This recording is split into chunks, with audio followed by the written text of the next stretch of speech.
Je m'appelle Monsieur Omer Kandé, je suis président d'une ONG des droits de l'homme en RD Congo. Et notre ONG a été retenue comme témoin des charges dans l'affaire des disparus du beach de Brazzaville. Nous avons travaillé, donc je crois que c'est par même cette lettre-là de la gendarmerie française. Nous avons été conviés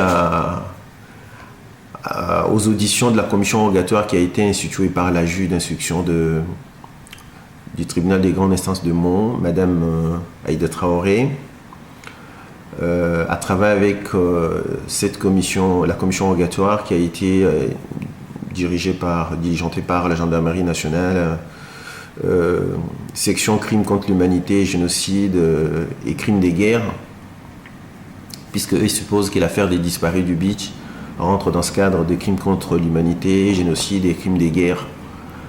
Bon, d'abord nous avons été surpris quand nous sommes allés à la gendarmerie pour la première fois ou pendant les 2-3 premières séances d'audition, de voir que le sens même que l'on donnait aux disparus du beach avait changé, dans la mesure où nous, on était partis sur la base des accusations qui duraient depuis plus de pratiquement 10 ans. On supposait que l'affaire des disparus du beach concernait ou concernerait le réfugié congolais de Brazzaville qui avait fui la guerre du 5 juin et la deuxième vague qu'ils avaient rejoint pendant la guerre du 8 décembre 1998 et qu'il y a eu un accord tripartite qui était signé le 10 avril 1999 à Kinshasa entre le gouvernement de la RDC, du Congo-Brazzaville et du HCR, et qui faisait du HCR le maître d'œuvre dans le retour de réfugiés du Congo-Brazza qui étaient installés à Kinshasa. On avait appelé ce rapatriement à l'époque, c'était un rapatriement volontaire. Cela voudrait dire que chaque réfugié en groupe ou individuellement allait auprès du HCR signer une déclaration de bonne foi et qu'à partir de ces déclarations de bonne foi, le HCR listait de manifestes d'embarquement pour lesquels il y avait les jours de départ, l'appel nominal qui faisait que le réfugié repartait chez eux pour savoir qui s'était désisté et qui partait. Et pendant nos premières auditions devant la gendarmerie française, on avait constaté que la connotation ou la compréhension de la chose n'était plus la même parce que la gendarmerie française considérait l'affaire des disparus du beach, considérait ou définissait l'affaire des disparus du beach comme l'affaire qui concernerait le réfugié, pas de réfugiés, les Congolais d'origine Lari, disparus au Congo-Brazzaville sur l'ensemble du territoire en 1999. Donc tout avait changé au fait. Et nous on s'est dit, mais écoutez, si telle est la compréhension de l'affaire des disparus du beach pour nous, donc nous on n'était plus concernés parce que nous on est témoins. D'abord on est témoins à des charges dans cette affaire, c'est pas parce que, il faut que les gens comprennent, nous on n'a pas été désignés comme témoins des charges, ni par les avocats de la défense, ni par les accusés, ni par le Congo-Brazza. Nous on est témoins des charges par rapport à la demande qui avait été formulée en 2008 par la Commission annuelle des droits de l'homme de Genève qui avait demandé à la Cour d'appel de Versailles de verser certains des éléments des charges que nous, on avait défendues devant cette commission en 2008. Et qu'à partir de cet instant, la Cour d'appel de Versailles avait promis que le jour où la juge d'instruction sera nommée, il va verser les éléments et il demandera à la juge de nous entendre. Puisqu'il faut relever une chose, et c'est un détail important. Du moins au niveau du gouvernement de Brazzaville, pour ceux qui gèrent l'affaire des disparus du beach, ils n'ont jamais accepté que nous, on témoigne devant une quelconque juridiction, même en leur faveur. Parce qu'au fait, nous, on est témoins des charges par rapport aux éléments. Nous disons, depuis que nous sommes rentrés dans cette histoire, c'est un petit peu comme une mission, nous ne voulons pas dire une mission divine, nous ne sommes pas une religion. Parce que si vous me posez la question de savoir comment nous on est tombés dedans, on vous dira jamais on ne sait pas. Mais au moins on a eu des informations et on estime que beaucoup d'autres ONG comme nous avaient eu ces informations au départ. Et comme les ONG sont solidaires entre elles, je crois que plusieurs ont jugé bon de cette ère où ils ont peut-être cherché à gagner leur vie du côté où ça semblait être facile pour eux. Donc aller du côté où il y avait le mensonge, parce que bon, écoutez, il y a quand même une coordination et c'est plus simple quand on est ONG des droits de l'homme, aller vers une autre ONG des droits de l'homme, comme la Fédération internationale des ligues des droits de l'homme, c'est quand même un grand bailleur de fonds. Pour ne pas tuer son combat, il faut aller de ces côtés-là. Mais nous, on a dit, ce n'était pas possible. Et naïvement, en 2002, je me rappelle avec mes collègues, on s'est réunis, on a dit, mais voilà, par rapport aux informations qui sont distillées à travers le monde au sujet de cette affaire des disparus du beach, nous devrions contacter la Fédération internationale des ligues des droits de l'homme, donc la FIDH, pour dire, écoutez, il faut quand même raison garder dans certains propos qui étaient publiés comme quoi il y avait 353 disparus. Parce que selon certains enquêteurs de notre association à notre niveau à Kinshasa ou en RD Congo, ils avaient rencontré à l'époque certaines personnes supposées disparues du beach, dont leur nom était sur les listes à Paris, mais qui étaient encore en vie en RD Congo. Et nous, naïvement, on a contacté la FIDH à l'époque pour dire, écoutez, certaines personnes qui sont curieusement publiées sur la liste des disparus seraient encore en vie en RD Congo. Et la FIDH avait voulu, avec nous, faire une espèce de marchandage pour dire, non, mais écoutez, ces genres des témoignages ou d'informations ne devaient pas être publiés sur la grande place parce que cela donnerait raison au pouvoir de Brazzaville qui continue à nier la réalité des disparus selon eux. Nous, on a trouvé quand même ça malsain. On a dit non, on ne peut pas accepter de taire cette information. Et à l'époque, je travaillais pour une institution. J'ai dû démissionner de cette institution pour continuer ce combat parce que je ne pouvais pas en même temps travailler pour cette institution et soutenir que l'affaire des disparus du beach n'était pas la même, ou la compréhension à notre niveau n'était pas la même que celle qui était propagée dans les médias étrangers ou par certains ONG des droits de l'homme.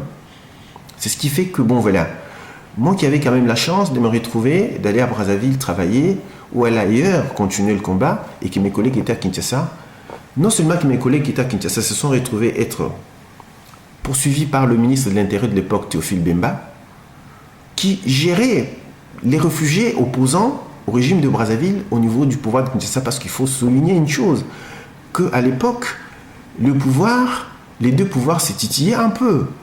Kinshasa reprochait à Brazzaville d'héberger sous son territoire des ex-phases, dont les anciens militaires de Mobutu, et Brazzaville disait aussi, bon voilà, à Kinshasa, il y a des miliciens ninjas qui étaient là. Et tous les deux pouvoirs se regardaient un petit peu en chaîne de faïence. Mais du côté de Kinshasa, ils ont préféré ou ils ont levé l'option de gérer l'affaire des disparus du beach à leur niveau comme pour essayer de prendre le pouvoir de Brazzaville en otage pour dire, mais écoutez, nous on a quand même une affaire ici, qu'elle soit vraie, qu'elle soit fausse, mais elle était quand même gérée au niveau de Kinshasa par le ministre de l'Intérieur de l'époque, Théophile Bemba, qui mettait la police et l'armée à traquer toute personne qui pouvait travailler dans le sens de dire que l'affaire des disparus du beach n'est pas celle qu'on l'explique sur le plan international. Pour dire que, du coup, notre ONG a commencé à avoir des problèmes à Kinshasa. La preuve, nous avons eu le bureau qui avait été saisi et scellé à 2 reprises sur ordre du ministre de l'Intérieur. Nous avons eu des amis, des collègues qui ont été arrêtés, qui sont restés plusieurs jours dans le cachot de Kinshasa. Il y en a même un aujourd'hui qui est resté hémiplégique. Et moi qui vous parle, j'ai été arrêté à Brazzaville par un colonel qui travaille au commissariat central et mon ordinateur saisi, pour ceux qui me connaissent, qui peuvent me reconnaître, ils savent que j'ai été arrêté par un colonel, je ne suis pas là pour citer le nom, mais qui est là aujourd'hui dans le système. Et quelques années, avec des années, un peu aujourd'hui, pour être resté un peu plusieurs années dans le dossier, on peut conclure aujourd'hui qu'au niveau de Brazzaville, du pouvoir de Brazzaville, il y a des gens dans le système qui soutiennent les complots contre le régime dans lequel ils sont en train d'opérer. Pour la preuve, je vous dis que nous sommes témoins à des charges, ce n'est pas le pouvoir de Brazzaville qui accepte ou ceux qui sont censés gérer les dossiers au niveau du gouvernement de Brazzaville qui nous ont désignés comme témoins des charges. Nous sommes un petit peu témoins des charges par la force des choses. Aujourd'hui, nous nous retrouvons témoins des charges défendant, je dirais bien, peut-être un président qui est accusé pour nous illégalement et certains officiers à qui on reproche des choses qui sont innocents, mais nous ne sommes pas soutenus ni par ceux qui accusent ni par ceux qui sont accusés, mais nous sommes là pour dire la vérité. Et nous battons depuis plus de 10 ans maintenant pour montrer au monde que la vérité que nous avons. Et je peux vous faire une petite démonstration.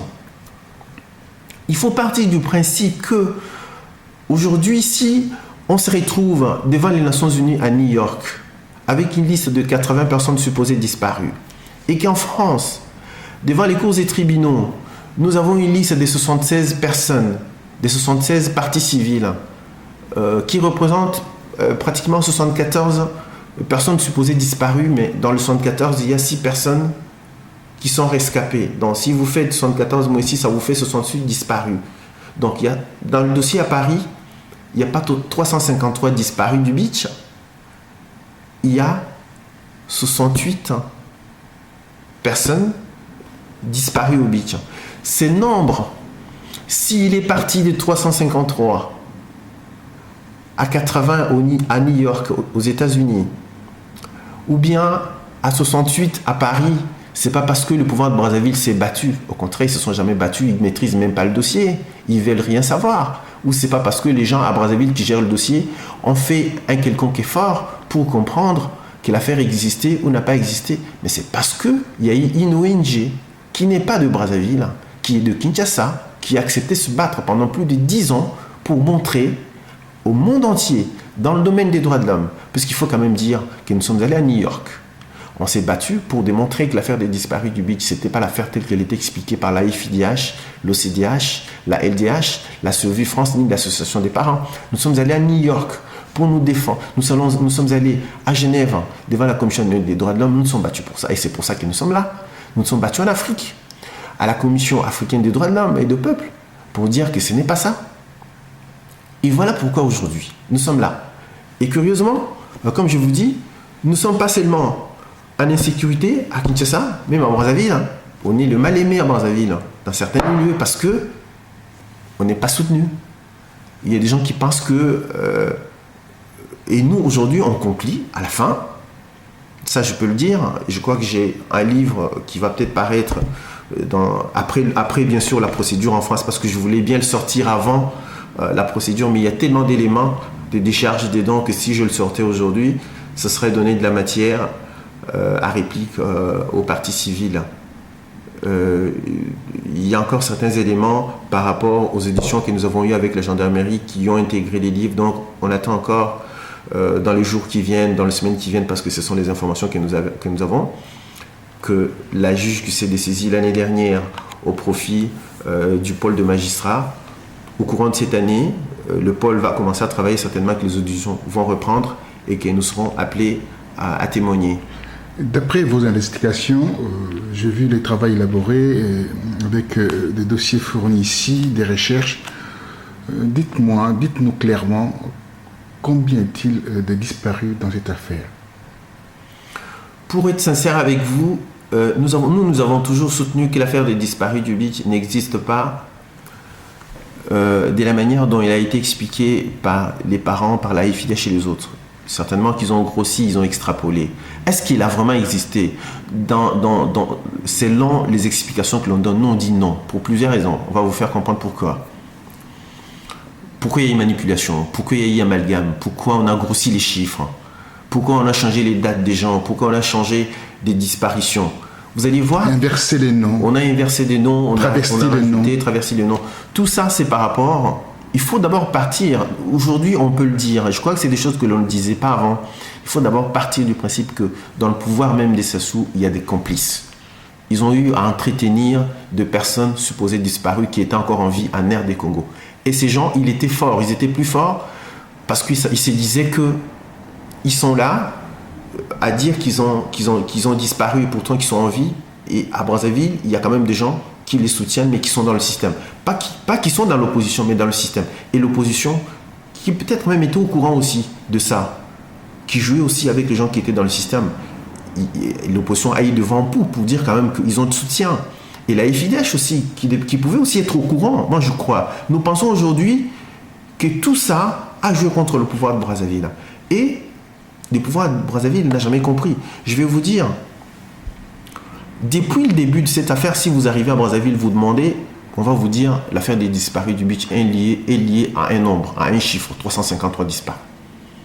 Mais personne à Brazza, personne n'a jamais fait le travail. Quand j'ai dit personne, je sais pourquoi je le dis. Vous allez peut-être me traiter de prétentieux, mais je vous dis.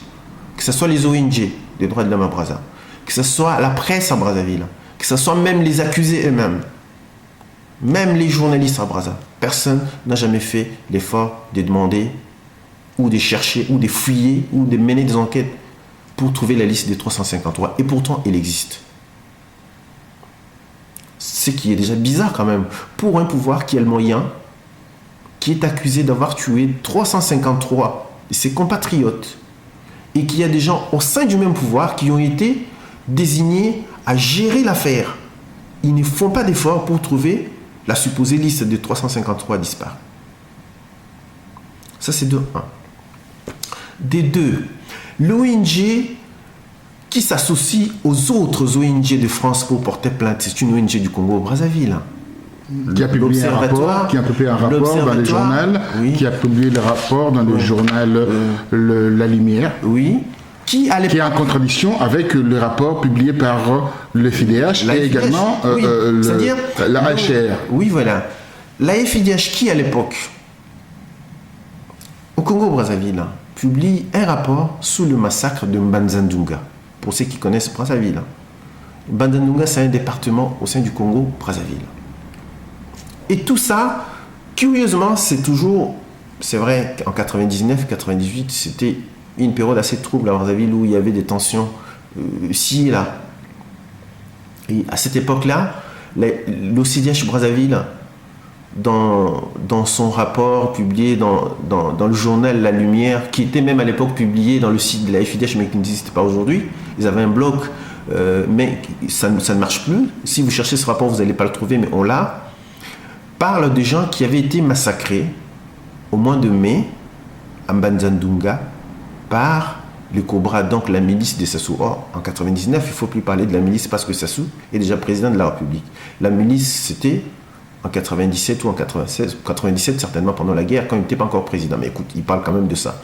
Ils savent pourquoi ils le disent.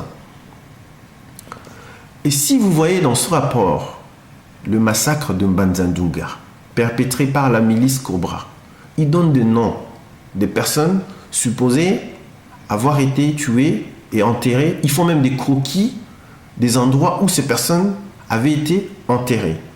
Où ils vont vous citer les noms, par exemple, de Bindika Marcel, Loubaï Ruffin, Konda Jourdain, qu'ils avaient été tués en Mbanza-Ndunga.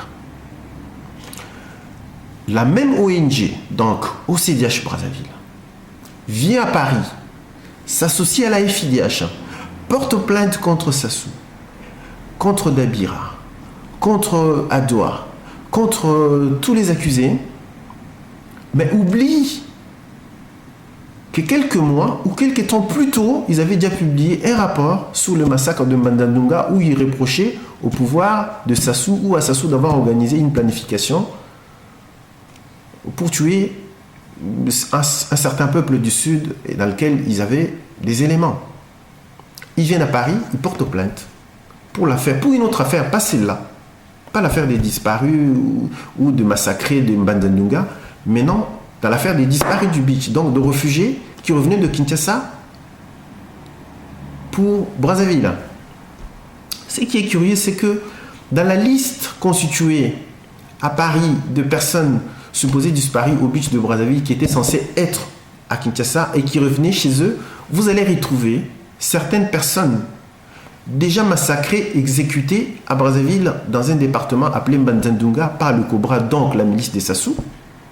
Le même nom revienne dans les disparus du beach. Mais ce qui est curieux encore, c'est que les gens doivent comprendre. On aurait compris si les gens qui étaient déjà assassinés ou exécutés en Mbanzandunga n'étaient qu'en Mbanzandunga. Vous allez voir, si vous fouillez maintenant le rapport plus tard, vous allez trouver que les personnes qui étaient déjà données pour mort en Mbanzandunga autrefois étaient encore en vie à Kinshasa comme réfugiés. C'est-à-dire, si on réfléchit bien, ça voudrait dire quoi? Ça voudrait dire que quand on a créé l'affaire de Mbanzandunga, si la mayonnaise avait pris, on n'aurait pas eu besoin de créer l'affaire des disparus du beach. Parce que certaines personnes qui étaient encore réfugiées à Kinshasa, en RD Congo, étaient déjà données pour morts, exécutées en Mbanzandunga, avant que l'affaire des disparus du beach n'arrive. Parce que l'affaire de Mbanzandunga n'a pas pris. Ou bien que l'affaire n'a pas donné les résultats escomptés sur le plan national ou international, on aurait créé l'affaire des disparus du beach. Mais maintenant, on se rend compte que les personnes qui étaient déjà données pour morts en Mbanzandunga, donc qui ne venaient pas de Kinshasa, qui étaient enlevées au Congo-Brazza, et pourtant parmi eux, il y avait certaines personnes, à l'époque où ils étaient déjà supposés morts ou exécutés en Mbanzandunga, ils vivaient paisiblement en RD Congo comme réfugiés. Je ne sais pas si vous me suivez, hein? Assez parfaitement, oui. En lisant également les rapports, je me suis... C'est-à-dire que si l'affaire de Mbanzandunga avait donné le résultat escompté, peut-être même que l'affaire des disparus du beach n'aurait pas existé. Maintenant que l'affaire des disparus du beach arrive, on publie la liste des disparus du beach. Vous allez trouver que les personnes qui étaient déjà données pour morts en Mbanzandunga, en RD Congo. Alors, sauf que, maintenant quand ils sont considérés comme disparus du beach, on change juste le date et les lieux des disparitions en tenant compte du calendrier du HCR. C'est-à-dire des gens qui étaient donnés par exemple pour morts le 7 mai en Mbanzandunga. On se rend compte que la mayonnaise ne prend pas, que l'affaire ne tient pas. Maintenant, ils sont donnés pour morts en revenant du Congo-Brazzaville. Effectivement, que ces gens reviennent. Ils sont dans le manifeste d'embarquement et dans les déclarations des bonnes foi. Ils sont supposés venir aux dates, à ces dates-là, à Brazzaville. Maintenant, ils sont donnés pour morts au beach de Brazzaville. Comment se fait-il que le HR a émis un rapport aux Nations Unies? Ces rapports comportent un nombre important de réfugiés du Congo-Brazzaville en RDC, plus de 50 000. Je vais vous donner un exemple.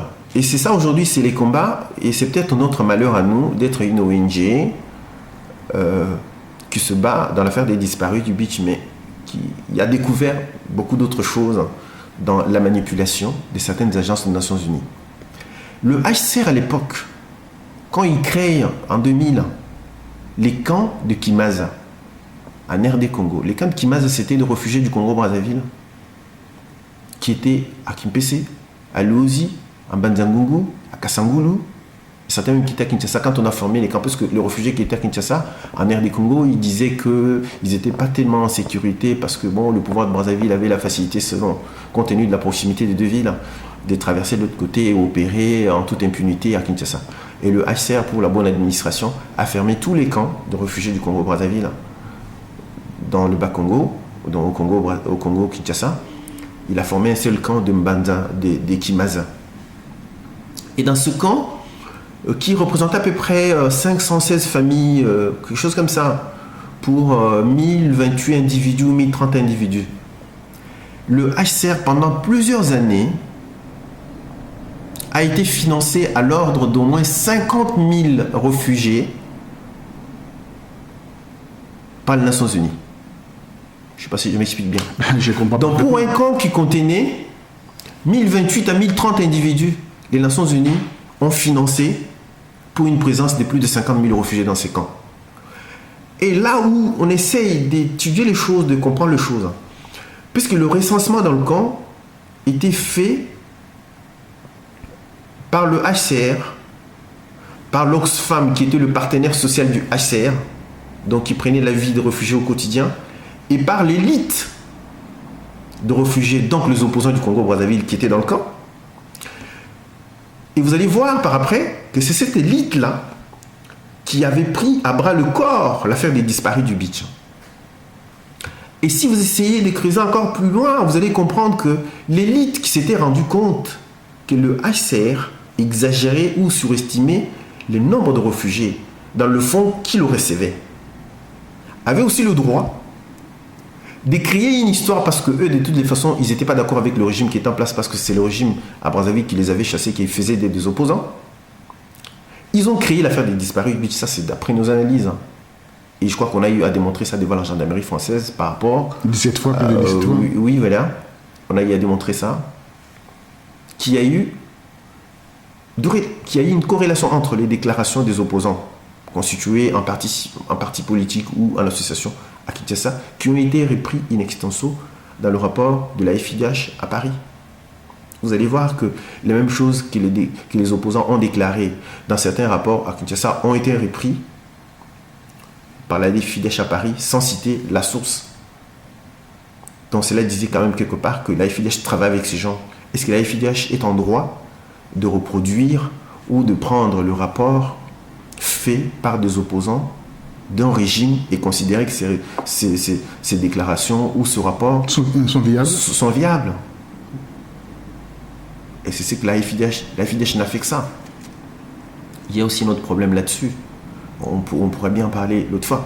Donc pour vous dire que vous allez comprendre que les opposants qui étaient dans le camp, qui s'estimaient à 1000 quelque chose, et qui se sont rendus compte que le HCR percevait de l'argent ou de financement des Nations Unies pour un nombre beaucoup plus important, ou 50 fois plus important que ceux qu'ils étaient, avaient aussi une autre carte à jouer. Et il y a eu comme une espèce, comment j'ai dit, des complicités, ou des duplicités encore. Pourquoi? Parce que les opposants qui se disent, mais écoutez, de toutes les façons, eux, ils ont exagéré les chiffres.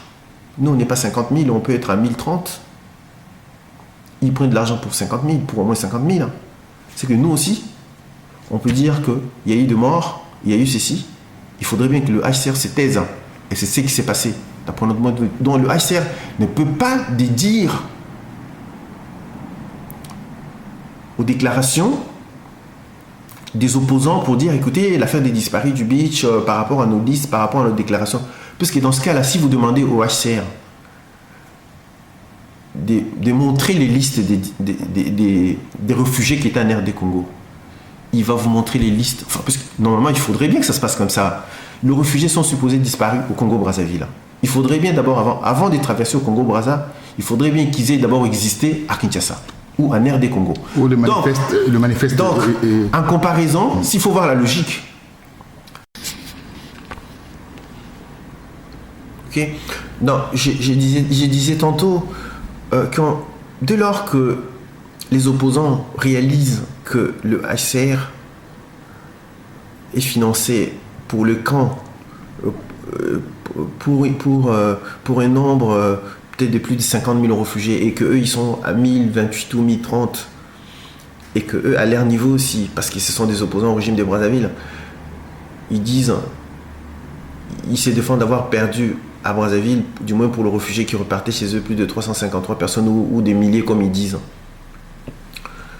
Ils savent bien que le HCR ne peut pas dire que ce que vous dites n'est pas vrai, dans la mesure où eux déjà, ils vivaient avec le HCR, c'est eux qui collaboraient avec le HCR.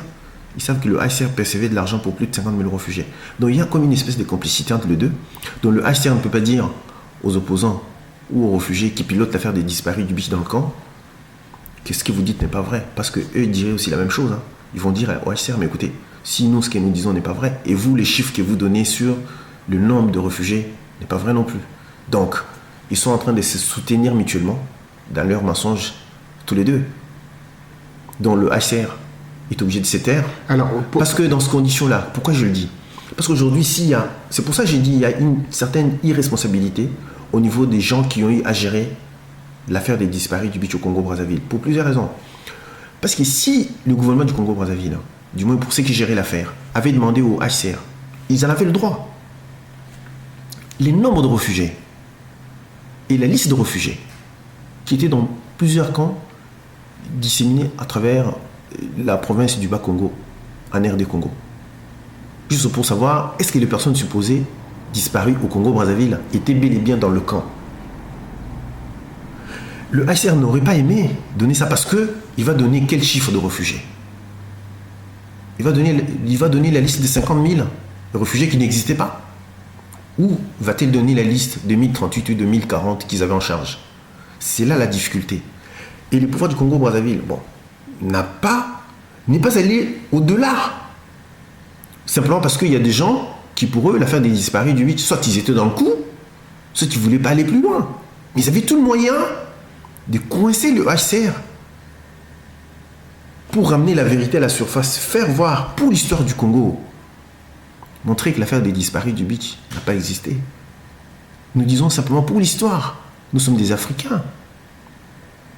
Cette histoire des disparus du beach partira des générations en génération, juste sur le plan informationnel, simplement parce que ceux qui ont menti ont eu plus de moyens, plus de doigtés sur les médias internationaux à faire passer le message. Mais le pouvoir qui avait raison, ou quelque part qui n'a pas commis ces forfaits, n'a pas eu le courage, du moins pour ceux qui géraient l'affaire, parce qu'ils en ont géré pour d'autres raisons et non pour la vérité. Et peut-être pour ça, c'est peut-être pour ça que nous sommes là aujourd'hui. Nous sommes là parce que nous avons trop souffert dans cette histoire. Plus de 10 ans. Imaginez-vous, plus de 10 ans que nous sommes dedans. Alors une question, il y a eu quand même quelques titres de voyage sont retrouvés dans les mains d'une personne qui ne devait pas avoir ces titres de voyage. Pouvez-vous nous expliquer un peu cette histoire? Je vais vous dire un truc, je vais vous dire quelque chose. On a été saisi par une association de réfugiés de la RDC, mais à Brazzaville. Une dame qui s'appelle Marie Lopaka. En fait, cette dame, c'est... Bon, je ne suis pas là pour... C'est une réfugiée de la RDC. Voilà. Elle n'a pas encore son statut de réfugié. Accordé par le HCR. On ne lui a pas encore reconnu le statut de réfugié accordé par le HCR au Congo-Brazzaville. Parce qu'il faut soulever une chose. Au Congo-Brazzaville, comme au Congo-Kinshasa, lorsque un citoyen arrive demander l'asile politique, il ne demande pas auprès de l'État, il demande auprès du HCR. Donc c'est le HCR qui communique les chiffres? C'est le HCR qui communique les chiffres de réfugiés au gouvernement. Très bien. Ce qui est l'inverse ici en Europe. Le contraire. Déjà aussi en Europe, je ne sais même pas si le HCR a à voir aux réfugiés qui viennent ici. C'est les États qui gèrent, mais là-bas c'est le HCR qui gère. On pourra parler d'autres détails après, ou autrement dans d'autres circonstances. Cette dame qui n'a pas encore son statut de réfugié, quelqu'un lui dit, mais écoute, il faut faire attention, il y a quelqu'un du HCR, parce qu'elle avait ses relations au HCR, il dit, mais j'ai pitié pour toi parce que tu n'as pas encore des statuts, mais il y a quelqu'un qui va voyager avec ton titre de séjour. Pour le réfugié, quand je parle des titres de séjour, ils savent ce que c'est. C'est-à-dire, c'est un document tenant du passeport pour un réfugié. Donc, c'est-à-dire, il faut que tu sois d'abord reconnu comme un réfugié pour détenir ces documents. Elle n'est pas encore réfugiée, donc elle n'a pas droit à ça, à ce document. Mais elle apprend qu'il y a quelqu'un qui a son titre de voyage à Brazzaville, qui va voyager avec, et qui lui donne la date. Elle va voir la police, elle va voir quelqu'un qui dit, mais écoutez, on attend la date qu'on a donnée pour les jours du départ de la personne, comme ça on sera à l'aéroport, on verra si effectivement ce qu'on a dit est vrai. Ils arrivent à l'aéroport, ils voient la police, la dame explique son cas, la police lui dit, mais écoutez, les embarquements vont commencer bientôt, on va commencer le contrôle. On est au mois de mars 2003. Mars 2003, donc 4 ans après l'affaire des disparus du beach de Brazzaville.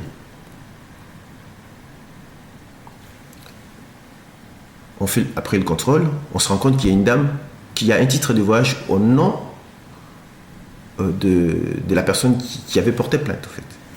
Mais la dame, dans un premier temps, dit que c'est elle s'appelle Marie Lopaka. La femme lui dit non, ça c'est mon nom, c'est pas toi. Et puis après, en fouillant dans ce document, on trouve sa propre identité.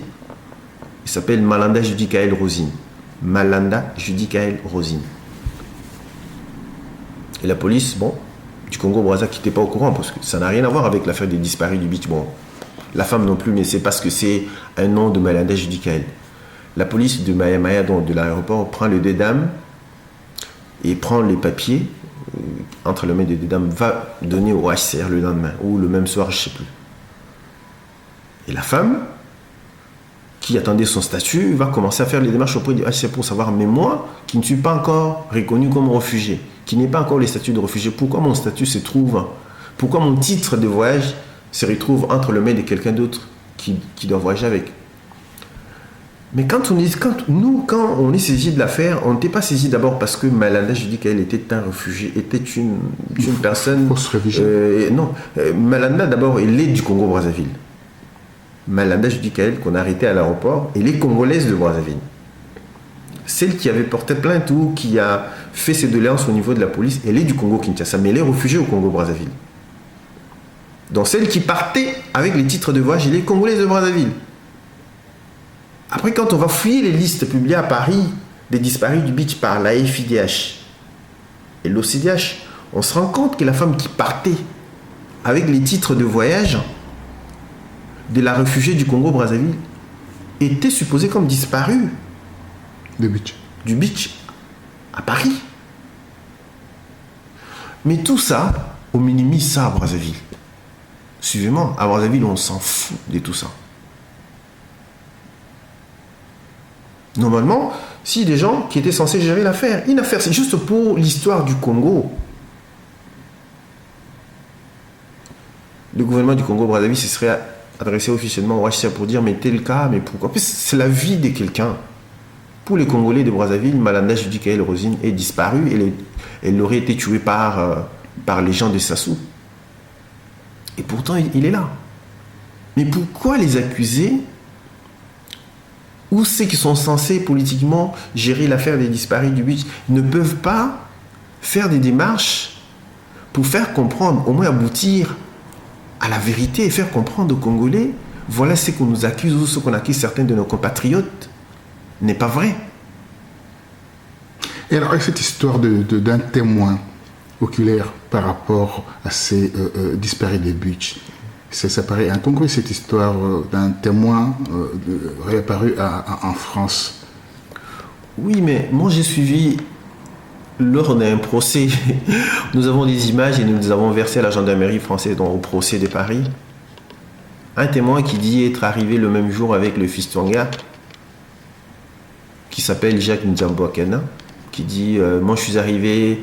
Non, c'est-à-dire, pour aujourd'hui, le fils Twanga, si son cas est pris au sérieux à Paris, c'est parce qu'il y a quelqu'un, il y a un témoin supposé, oculaire, qui était venu avec son fils. On les a arrêtés ensemble. Et lui, il a eu la vie sauve.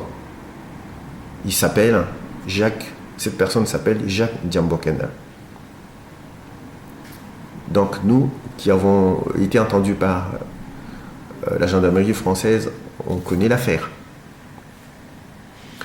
Lorsque vous fouillez dans les déclarations des bonnes foi, vous voyez quand même le fils Twanga est dedans. Lorsque vous voyez dans le manifeste, bon, on ne sait pas encore parce qu'il y a beaucoup de choses, mais au moins, fils Twanga, il est reconnu comme réfugié au départ de Kinshasa. Mais le monsieur qui s'est dit témoin, qui serait venu avec lui et qui avait été arrêté le même jour avec lui au beach, lui n'est pas là.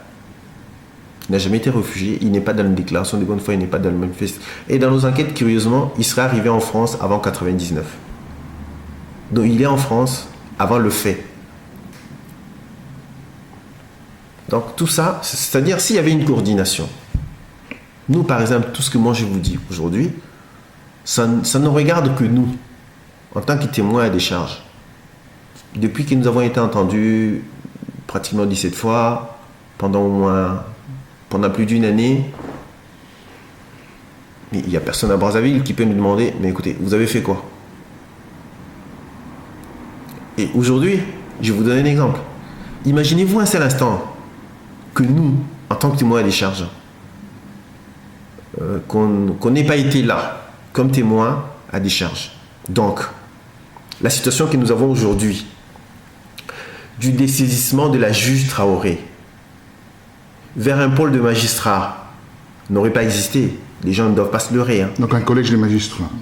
Donc c'est-à-dire, c'est par rapport à tout ce que nous avons eu à faire comme démonstration, qu'il y a d'abord relation entre les opposants qui étaient en RD Congo avec la FIDH, qu'il y a d'abord une duplicité ou une complicité du HCR, qu'il y a d'abord une complicité ou une duplicité du ministre de l'Intérieur de la RDC, donc le pouvoir de Brazzaville, le pouvoir de Kinshasa était dans le coup, et qu'il y avait le réfugié politique qui étaient à Kinshasa, qui ont été encadrés par le pouvoir de Kinshasa, qui fait que ça devient complexe, que Madame la juge trouve que c'était trop complexe, et qu'il faudrait qu'il y ait un pôle de magistrats, un ensemble de magistrats qui va gérer ça. Donc si nous, on ne s'est pas battu pendant plus d'une année pour démontrer tout ça avec preuve à l'appui, et puis démontrer que la liste des 353 a bel et bien existé, mais pourquoi aujourd'hui, à Paris, nous sommes en train de nous battre autour d'une liste de 68 disparus, et pourtant à Brazzaville, où le monde entier sait qu'on parle de 353 disparus, et pourquoi aux Nations Unies, il y a 81 ans des disparus, et pourtant le monde entier sait qu'il y a eu 353, ou des milliers de gens. Mais on est où là? Mais qui peut nous reconnaître ce mérite à Brazzaville? Personne. Personne. Donc si nous, on n'était pas dans cette procédure, donc que serait-il arrivé aujourd'hui? Donc, la gendarmerie aurait considéré que le pouvoir de Brazzaville n'a pas été représenté, donc il a refusé d'être entendu. Il devait considérer les propos des autres, dont des partis civils, des 5 ONG. Donc le tribunal allait statuer.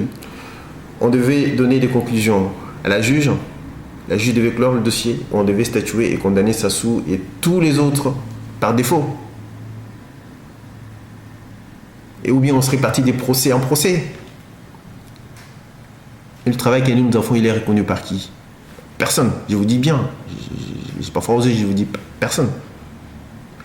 Il faut que les gens ne doivent pas oublier. La FIDH n'a pas pris fait et cause dans cette histoire où ne met pas ses avocats, ne met pas le moyen pour rien dans cette affaire depuis plus de 10 ans. Hein.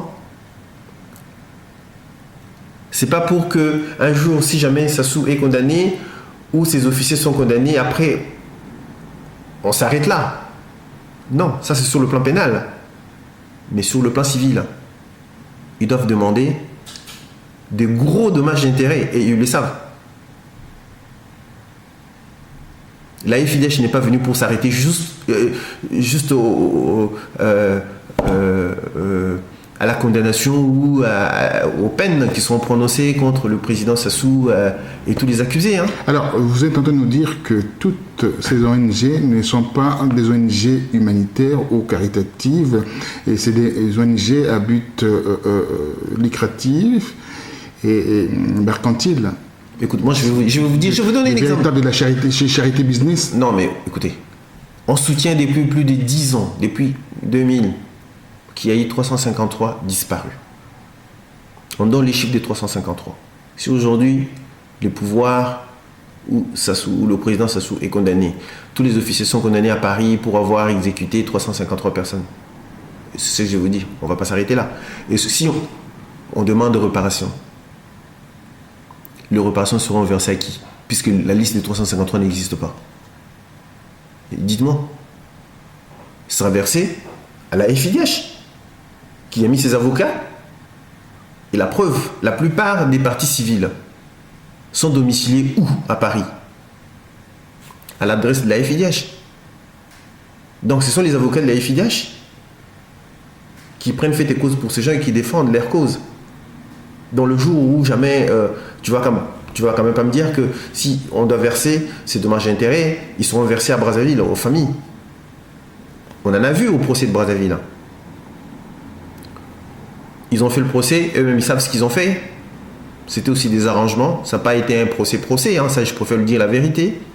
Des arrangements. On a indemnisé, je crois, 85 ou 86 familles. Mais ce ne sont pas les 86 familles qui sont venues au trésor public chercher l'argent. Hein. C'était des avocats qui amenaient des listes. Hein. Qui a vérifié effectivement si ces listes-là que les avocats amenaient, c'était bel et bien des personnes qui méritaient d'être indemnisées. Ils ont donné de l'argent. Alors, pour terminer, quel est la lumière tirez-vous par rapport à ces ONG, à toutes ces histoires qui tournent, qui gravitent autour de couloirs humanitaires? Non, mais le problème, c'est que c'est comme une autre espèce, la même lutte que nous sommes en train de mener aujourd'hui en Europe pour la libération totale de nos États, sur le plan politique. Et je crois que c'est comme ça qu'il faut le prendre aussi dans le domaine des droits de l'homme. Et il faut avoir le courage de le dire. Et moi, j'ai dit toujours à mes collègues, en fait, moi, j'ai mon indépendance d'esprit qui fait que, bon, voilà, j'accepte ça. C'est pas pour de l'argent, déjà, au départ. Non, moi, j'ai dit simplement qu'aujourd'hui, c'est vrai qu'il y a des gens qui ont pensé pendant plusieurs années qu'on était là pour de l'argent, qu'on était corrompus. Non. Parce qu'ici, on était corrompus. Si c'était vraiment de la corruption, on ne serait pas allé jusqu'au niveau de la gendarmerie ou jusqu'au niveau des cours et tribunaux français. On serait allé avec quel argument, avec quel élément? Et nous, on a toujours dit, si les pouvoirs de Brazzaville nous avaient corrompus, pourquoi d'abord le pouvoir de Brazzaville traverserait la frontière, aller chercher une ONG pour prendre fait et cause pour lui à Kinshasa? Mais à Brazzaville, il y a beaucoup d'ONG des droits de l'homme qui sont même taxés d'être proches du pouvoir. Pourquoi ces ONG n'auraient pas été manipulées par le pouvoir pour le défendre? Nous, ce que nous avons, nous nous battons pas seulement pour l'affaire des disparus du beach. Nous nous battons pour la liberté, pour l'indépendance dans le mouvement de droits de l'homme aujourd'hui, en Afrique. Parce qu'il faut comprendre d'abord que les ONG en Afrique n'ont pas assez de moyens. Et les bailleurs de fonds ont compris qu'ils n'ont pas assez de moyens. Imaginez-vous un seul instant, c'est pas 100 000 euros, c'est pas 200 000 euros que l'on donne aux ONG. On peut venir aujourd'hui, vous êtes une ONG à Kinshasa ou à Brazzaville, on vous dit écoutez, prenez 500 000 euros, faites-nous un rapport sur ça, on vous donne déjà les grandes lignes. C'est ce qu'il faut faire. On vous dit par exemple, bon écoutez, faites-nous un rapport, que ça soit tuer des gens à Pointe-Noire, faites-nous ça. Mais vous êtes obligé d'abonner dans le même sens si vous voulez bénéficier des 500 000 euros. Parce que si vous dites que Sassou n'a pas fait ça, à Pointe-Noire il n'y a pas eu ça, ben ils vont vous retirer 500 000 euros. Ne croyez pas qu'il va manquer quelqu'un qui va exploiter ce que vous avez refusé. Il y aura une autre ONG qui va accepter, qui va faire le sale boulot. Et c'est ça ce qui se passe aujourd'hui dans le monde des ONG. On doit avoir le courage de dire non. Peut-être nous sommes le premier, ou peut-être qu'il y en a eu d'autres. Mais aujourd'hui, nous disons quand même que nous sommes le premier à dire non à ça. Il faut avoir le courage de dire non. Et c'est pour ça que nous sommes restés plus de 10 ans jour pour jour dans cette histoire. Et pour ça qui vous concerne, vous êtes traqué, vous êtes, comment on dit, menacé par rapport à cette affaire des ONG, cette affaire de HR, cette affaire de FIDH, cette affaire des disparus de Beach? Oui, mais moi je peux vous dire, moi personnellement, depuis 10 ans, pour ceux qui me connaissent, ils peuvent vous dire, bon, je sais pas, ça sert à rien. Je ne vis plus de la même façon, même quand je vais en Afrique. J'ai perdu beaucoup d'amis, même à Brazzaville. Surtout la plupart des amis ou des gens du Sud. Quand je dis du Sud, à Brazzaville, on sait ce que je vais dire. On ne se fréquente quasiment plus. Pour eux, ils sont convaincus que on a été corrompus, ou je défends le diable. Et puis même dans le monde des droits de l'homme, en tant qu'ONG des droits de l'homme, on a perdu beaucoup de bailleurs de fonds. J'ai dit bien beaucoup de bailleurs de fonds. Si vous me voyez par exemple aller au Canada, ce n'est pas les mêmes bailleurs de fonds qu'on avait avant. On en a perdu énormément. En France, on en a perdu énormément. Alors, et puis, on est en insécurité constante partout où l'on va. Il faut savoir avec qui on parle, avec qui on va manger. Ce n'est plus de la même façon. Moi, ceux qui me connaissent savent que depuis plus de 10 ans, je ne vis plus de la même façon. Alors, vous êtes en train de nous dire là que le malheur de l'Est de la République, le malheur de l'Est de la République démocratique du Congo, la souffrance qui prévaut dans cette zone de la RDC perdurera. Oui, mais s'il faut tenir... Moi, je vais vous donner un exemple banal. Avant l'arrestation de Jean-Pierre Bemba, il y a eu à Kinshasa une coalition d'ONG des droits de l'homme qui avait trouvé comme motivation de cette coalition les soutiens à l'arrêté, je sais pas, d'une décision de la Cour de cassation de Bangui. Et moi, je quittais Paris, j'arrive, on me consulte pour ça. Donc je devais signer cette histoire, cette affaire. On a dit non. Les ONG de Kinshasa qui n'ont jamais été à Bangui, qui ne savaient rien de Jean-Pierre Bemba, de ce qui s'était passé du militaire de Jean-Pierre Bemba à Bangui, mais ils ont quand même signé ça. Tu ne vas pas me dire qu'ils ont signé ces déclarations contre Jean-Pierre parce qu'ils avaient fait des enquêtes ou des investigations à Bangui. Non. Parce qu'au-dessus d'eux, il y avait des bailleurs de fonds. Et à cette époque, Jean-Pierre est vice-président. Il n'a pas compris l'enjeu. Je vais vous donner un exemple. Et quelques temps après, quand il n'est plus vice-président, son sort, il est à La Haye. Mais il y a certaines ONG à Kinshasa qui soutiennent. Mais si vous allez auprès de ces ONG, vous dites, mais écoutez, donnez-moi la liste des victimes de Jean-Pierre, ils ne vont pas vous le donner. Pour vous dire, à Kinshasa, on parle plus, quand on parle de l'affaire Jean-Pierre Bemba, on parle du procureur Moreno. Non. HCR. C'est non, HCR. non, mais écoute, FDH. l'affaire Jean-Pierre, quelles sont les parties civiles des ONG. dans l'affaire Jean-Pierre Bemba? Des ONG. C'est la FIDH. Oui, FDH. Donc la même FIDH qui a porté plainte contre ça soit à Paris. Est-ce que vous le savez ou vous ne le savez pas? Si, tout à fait. La Ligue centrafricaine des droits de l'homme, une ONG de Bangui, comme l'OCDH dans l'affaire des disparus du Beach. Et puis il y a le CODEFAD. Le CODEFAD, c'est une ONG des victimes. Comme il y a aussi l'ONG de victimes dans l'affaire des disparus du Beach pilotée par le colonel Twanga. Mais tout ça, c'est financé par la FIDH. Donc pour dire qu'aujourd'hui, si, honnêtement, soyons sérieux, si le président Sassou n'était pas président, il serait où aujourd'hui? Allez. Mais pourquoi les gens ne peuvent pas prendre la mesure de tout ça? Je vais vous donner un exemple. Lubanga, quand on l'arrête à La Haye, Thomas Lubanga, les premières déclarations des personnes que l'on avait amenées comme les enfants soldats. Moi, je suis à Paris. Le jour où j'ai vu ça à la télévision belge, je suis à Paris, je me dis, mais écoute, voilà encore une autre affaire. Mais le premier enfant qui vient témoigner, et ce jour-là, si tu as souvenance, on a arrêté le procès. Parce que l'enfant dit, on lui a demandé s'il connaît, Lubanga, il dit, je ne connais pas. Vous avez été enfant soldat, il dit non. Mais il est parti de Kisangani, avec une ONG. Nous connaissons quand même des difficultés, des ONG locales. Quelle est cette ONG à Kisangani qui peut prendre des enfants, payer le billet, trouver de visa, venir jusqu'à La Haye pour témoigner contre Jean-Pierre Bemba? Dis-moi. Même un activiste des droits de l'homme, comme chez Béatel que tu le voyais là, tu es en difficulté la nuit. Par exemple, tu es en train d'être pourchassé par le pouvoir. Mais c'est pas demain que tu auras le visa de la France. Hein. C'est pas demain que tu auras le visa des États-Unis. Hein. Mais quelle est cette ONG à Kisangani qui va trouver des moyens d'amener des enfants jusqu'à La Haye qui vont témoigner? Et après, quand on va se rendre compte que ces enfants... L'enfant dit quoi? L'enfant dit, moi j'ai jamais été soldat, je connais pas Thomas Lubanga. Et moi on m'a dit, en venant ici, il faut que je dise que j'étais... Et puis on a arrêté. On lui a dit. Qui lui a dit?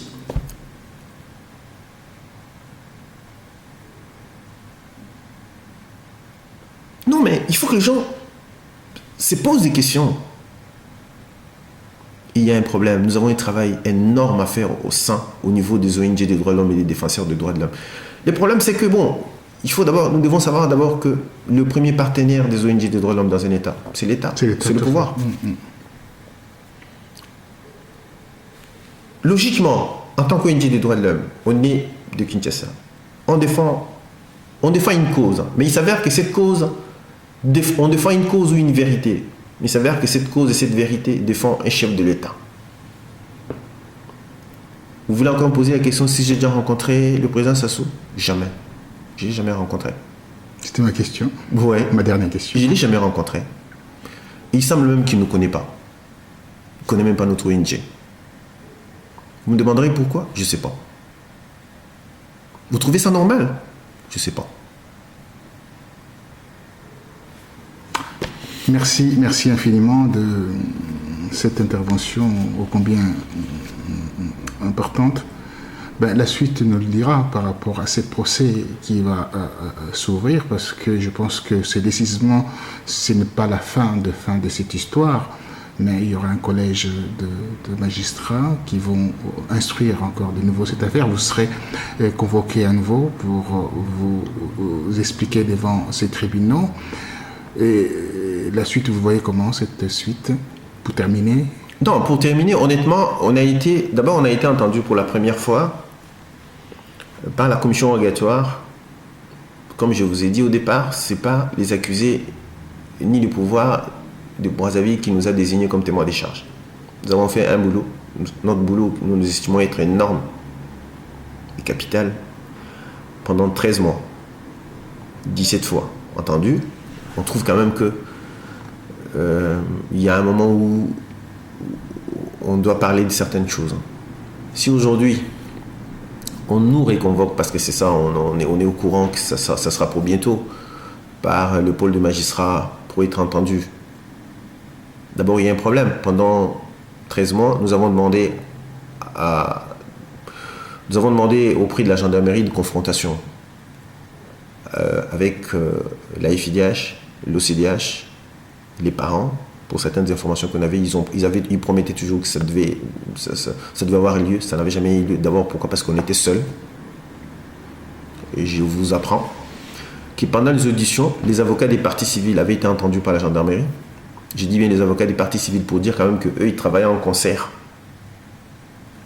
Et les parties civiles et les avocats. Mais nous, on est entendus en tant que témoins. On n'avait pas d'avocat. Pour vous dire que les avocats de la défense n'ont jamais vu la commission rogatoire. C'est vrai qu'au niveau de la commission rogatoire, on n'entend pas les avocats. Mais curieusement, au niveau des parties civiles, il y avait quand même certains avocats qui avaient été entendus par la commission rogatoire. Mais tout ça, c'est des choses que nous avons vécues. Mais on va le partager avec qui?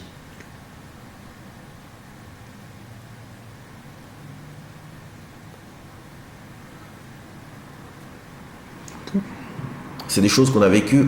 Si on était en étroite collaboration avec les accusés ou avec des avocats, on pouvait dire, mais écoutez, voilà ce qui se passe de l'autre côté. Nous, on a demandé de confrontation, elles n'ont pas lieu, et on a fini. La première partie a même été arrêtée avec ces désistements de la juge d'instruction, sans qu'on ait ces confrontations. Une observation, pas une observation, donnez-nous un peu une planimétrie. En fait, il y a des ONG qui opèrent en Afrique, et chaque ONG a un État derrière, un partenaire derrière. Par exemple, la FIDH, la France, Human Rights Watch, c'est quel pays? Human Rights Watch, c'est les États-Unis. L'Amnesty International, c'est la Grande-Bretagne. Et Droit et démocratie, c'est le Canada. En fait, c'est un petit peu les grandes plateformes. Le CICR, c'est la Suisse. Oui. Alors, quand vous regardez tout ça, on est dedans. Nous sommes des ONG des droits de l'homme. C'est le bailleur de fonds. C'est là où je dis c'est peut-être notre difficulté aujourd'hui. Pendant 10 ans, on a dit non. On a été soutenu par... Donc, il faut une décolonisation qui existe toujours. Oui, mais c'est une autre... Les problèmes, c'est qu'aujourd'hui, il faut que les gens comprennent. Même les États eux-mêmes, ils ont du mal à comprendre. Les États africains, ils ont du mal à comprendre ça. Si nous, on était quand même tombés entre des gens qui comprenaient notre démarche, dire non à ce qu'on nous avait proposé. Croyez-moi, si on avait dit oui, déjouer la carte des autres, peut-être qu'on ne serait pas comme ça aujourd'hui. Merci infiniment. Merci à vous d'avoir eu aussi ce courage de discuter avec le journaliste d'Afrique Rédaction, Roger Bongos. Je pense qu'on vous suivra de près pour voir comment cette affaire va se décanter. Merci. Merci à vous. Okay.